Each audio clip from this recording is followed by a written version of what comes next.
Hello everyone, welcome to Module 4. My name is Hui Wang, and this is the last module of Scientific Reasoning.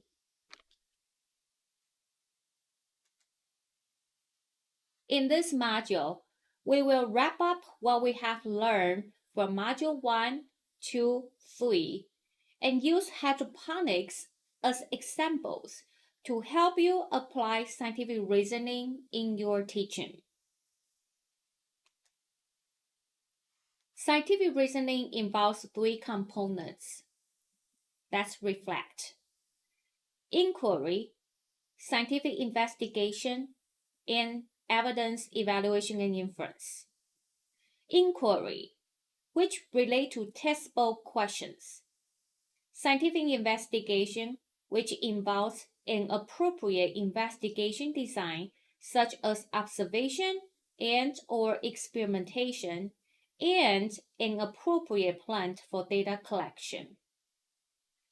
Evidence evaluation and inference, which involves reasoning process, for example, deductive, inductive, and adductive reasoning. As we stated earlier, we will use hydroponics as example to show how you could apply scientific reasoning, which are inquiry, scientific investigation, and evidence evaluation, and inferences in your classroom. Inquiry, very likely, is not a stranger to you, and you use that in your everyday teaching. Inquiry motivates students to ask questions. There are some effective teaching strategies that could promote students' inquiry in your classroom. KWL, you probably use that every day in your classroom. It's a good instructional strategy to engage students in using their prior knowledge, ask questions, and sparkling their inquiry. KWL asks, what do you know? What do you want to know? What did you learn? A mystery demonstration, very similar to KWL, which also can be known as stimulate demonstration or wonder word, serve the same purpose. It's starting with what do you see? What do you think is going on? And what do you wonder? Another instructional design could be used to sparkle students' inquiry are concept map or a silent gallery walk. Those two strategies can help students visualize and organize information that they already know around a focus question and sparkle questions that they wanted to know more.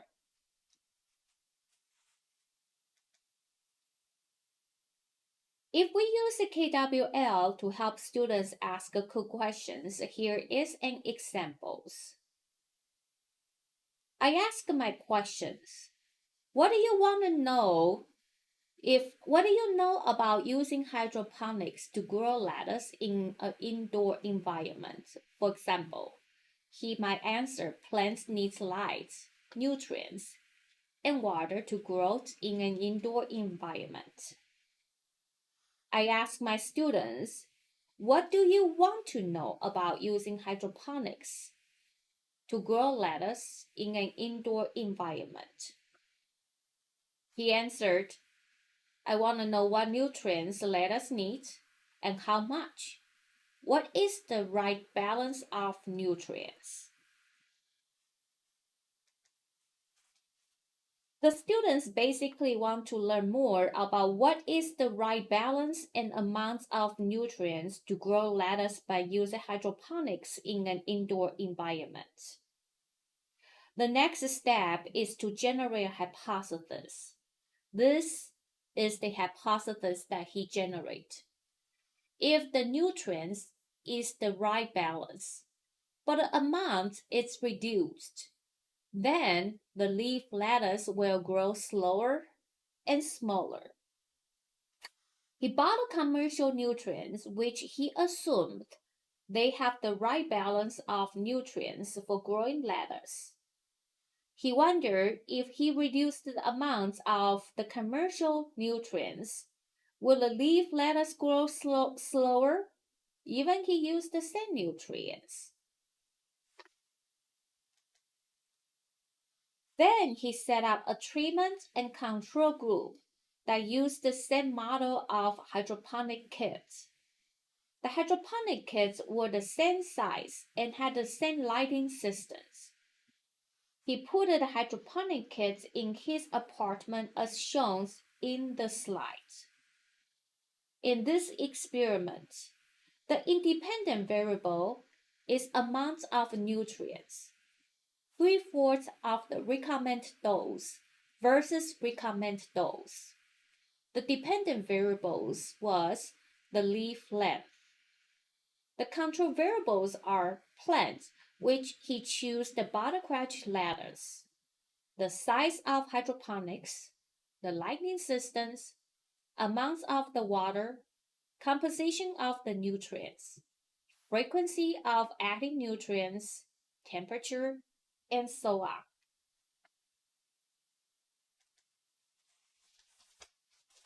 Then he started thinking about a plan to collect his data.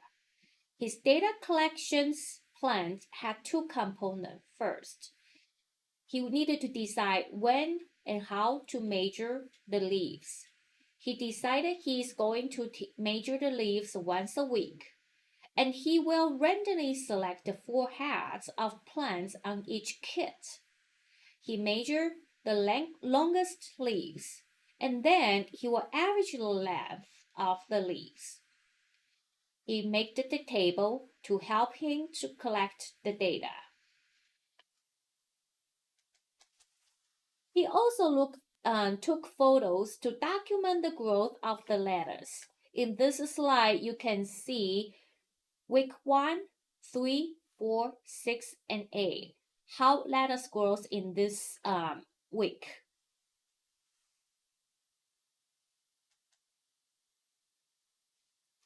This slide shows total 8 weeks data from the treatment and control group. The hydroponics kit 8 used 3/4 of recommended dose, which that is the treatment group. The hydroponic kit B used the recommended dose, which that was the control group.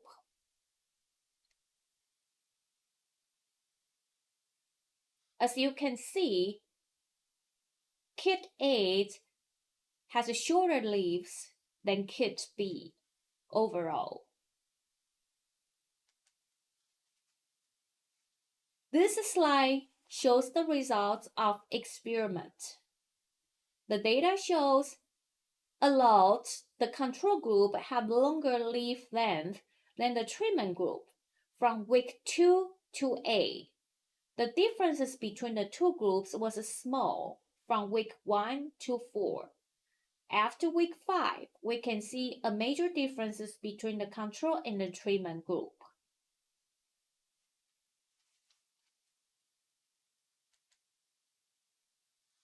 This slide shows how the students interpret the data and come up with a result to support his hypothesis. On your left-hand side for the inductive reasoning, it is a common sense that healthy lettuce looks green. Both kits has green leaves, as the photo shows in the previous slide. Therefore, very likely, the commercial nutrients is in the right balance. The blue lines shows deductive reasoning. The student measured the leaf length and the evidence shows kit 8 has shorter leaves than the kit B in week 3, 5, and 8 where we presented in here. Therefore, the hypothesis was correct. This is deductive reasoning. After I learn from my students' experiment, I wonder if I only reduce nutrients in week 2, 3, 4, but resume the recommended dose after week 4, would the lettuce grow the same as I always use the recommended dose? Now I have a new inquiry and a new hypothesis, which shows in the green light, and that is adaptive reasoning. Overall, Kit B had a longer leaf length than Kit A, therefore, reduced amounts of nutrient applications has a negative influence on plant growth. However, if we accept the evidence, as I pointed out before, the treatments and control groups did not show a major differences in week 2, 3, 4. Due to the shortage of supplies, the price of fertilizer skyrocketed this year. This experiment can help me decide the most cost-effective way to use nutrients to grow lettuce. Let's reflect on the module. What are the three components of scientific reasoning in Module 4? Do you find any flaws in the design of the scientific investigation that I present in this module? If so, what are the flaws and why? How will you improve the design of scientific investigation? How will you use scientific reasoning in your teaching? How will you apply scientific reasoning to structure your IDC? This also ties back to Module 1's reflection question. Now you can compare very initial thoughts that you had in Module 1 with now you complete the Module 4. Are they different or are they similar? Please complete those reflection questions in the Google Classroom. Hopefully, the scientific reasoning module, 124 module provide you useful information that you can use in your teaching. The project is funded by USDA NIFA to promote STEM and agricultural literacy. I'd like to thank Dr. Nabla and the graduate students Brianna who reviewed the module and gave constructive feedback. Also, my graduate students John Paul Yakaramits provide the hydroponic data and photo. Thank you very much and be patient with us. Watch module 1, 2, 3, 4. If you have any questions, feel free to contact me. Thank you again.